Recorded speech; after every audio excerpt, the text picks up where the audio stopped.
Hello, it's Adrian Crawford. It's Williams Crawford, Passion for Porsche, and today I'm going to show you something really special. We're super proud of this car. It's a car that we've built from the ground up. It's a beautiful world-class restoration, and I've got Graham Kidd, our restoration manager, here to talk us through it. Obviously there's no script to this, so it may be a little bit hit and miss, but let's give it a go. Tell us what you got, Graham. We've got a 1973 Porsche 2.7 RS, one of the most iconic Porsche road cars that I believe you could have. UK spec car, right-hand drive, and with an unusual spec from new. Okay, well, what makes it different?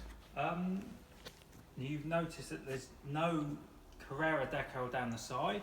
Okay, yeah. And a flat lid, where the 2.7 RS is so well known for the ducktail spoiler, and this car was spec'd with a flat rear lid. So an aluminium lid. Okay, so what I think I'd like you to explain is the state it came to us in and why it came. This car was a rescue job. We've done a few of those now. It was in with a company and it had stalled on the restoration. So we retrieved the shell and boxes of parts and bags of screws, bolts and goodness knows what else, and we catalogued everything. I remember it took weeks to catalogue it. It was a real mess. And then once we've catalogued, we then assessed the car, and then through the process, Yep. restoration process. It's relatively minimal metalwork because it was an excellent shell. Usual seals, kidneys, and door lock posts, and a bit of repair work in the front. A long time ago, it had a tiny amount of repair work previously, and we neatened all of that up, and then paintwork. Yeah. Which I remember the brief for the customer was that we wanted to sort out anything that looked like it needed to, but we wanted to keep the history of the car. So things like metal, the bright work, the windows, even the lenses. We kept as much original as we possibly could, including a lot of the interior. I think it was only the seats that we recovered, wasn't it? The only part that we've got a new headlining and the houndstooth in the seats. Everything else in there is as it left the factory. It's obviously it's all been out and it's gone back in, but the original carpets, dash, door panels, That's right, it's original carpets, because the weave of the carpets goes slightly different to the way that it would go on a replacement carpet. Yeah. I remember that, and the vinyl in the back shelf, Yeah, that was different as well. Yeah, it's you know, if you're gonna nerd out and bobble hat about it, I mean the vinyl's slightly different on the top of the panels than they are on the flat faces. If you had cars that have been trimmed in the past, that's the kind of thing it would be trimmed, you know, Yeah, right away through. It would be forgotten. So we know that now because we've actually seen it and done it, but it's not something that would be widely known. All the instruments are original, dash tops original. We upgraded the music, and we actually put this car together probably 2 years ago now. It's done minimal mileage since, and explain why we've got it in here again now. The car will be going to a rather warm climate, and the owner had asked whether we could fit air conditioning into the car, which I straight away at a moment and said, don't be ridiculous. Graham didn't want to put aircon in it. He didn't want it touched. But we managed it. We've done it. So an electric air conditioning kit, and the fabulous thing is the way that we fitted it, in that we've had to cut. We've done no cutting, no welding. We've drilled only 6 1/8 inch holes in the whole car, and we put everything else back in there in a way that the car's completely undamaged. So in the back here we've put the condenser in behind the wheel arch.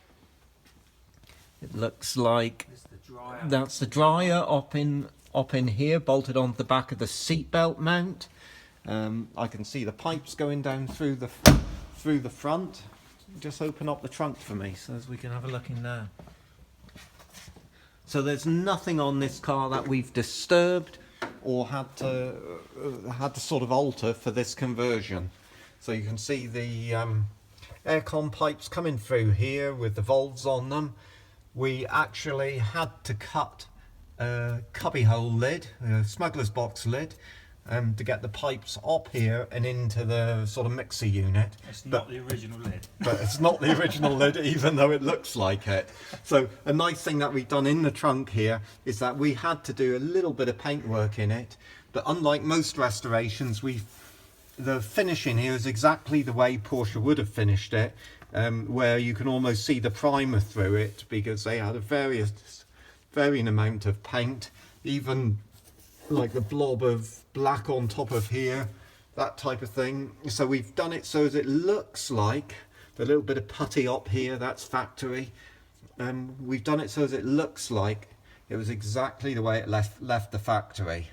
And there's your aircon pump. Yeah. Yeah. Pump and all the control unit. Is that where you had to drill holes? No. No holes. Drilled there. No, so I don't know where he drilled those holes, and he was really proud of the fact that he managed to do it without causing any disturbance to the car. So, you know, that's the type of thing that we're able to do, and it's the attention to detail. It's the immense attention to detail and the attitude and the care that you've got to put into it. It is a man-made object, so the person that does it is the vital component. So if they've got the right attitude, they want to do it right, then you've got a chance that the car will come out right. Overlaid with that, you've got to have a huge amount of knowledge to know that there's a little plastic screw behind, a little plastic washer behind the screws that we had to somewhere obtain because they were unobtainium. We used the original lenses. It's really knowing all little tiny details, like what types of screws should be in it, what types of rivets should be in the chassis plate, things like that. What type of putty might they have used here? So getting those things, that they only really come from the human that's on the spanners when they're doing it. And this was the result. We know we've got a world-class car here. We'd show this anywhere, and this is a top quality.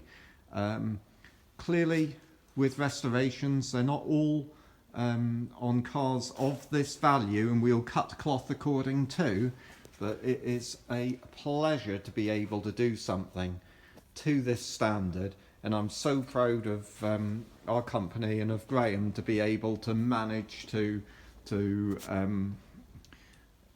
actually achieve this sort of thing. It's and especially from a car that arrived to us genuinely in hundreds of boxes. So well, thanks for showing us around, Graham, and that's it from us here at Williams Crawford. Thanks for watching. Hope you enjoyed it.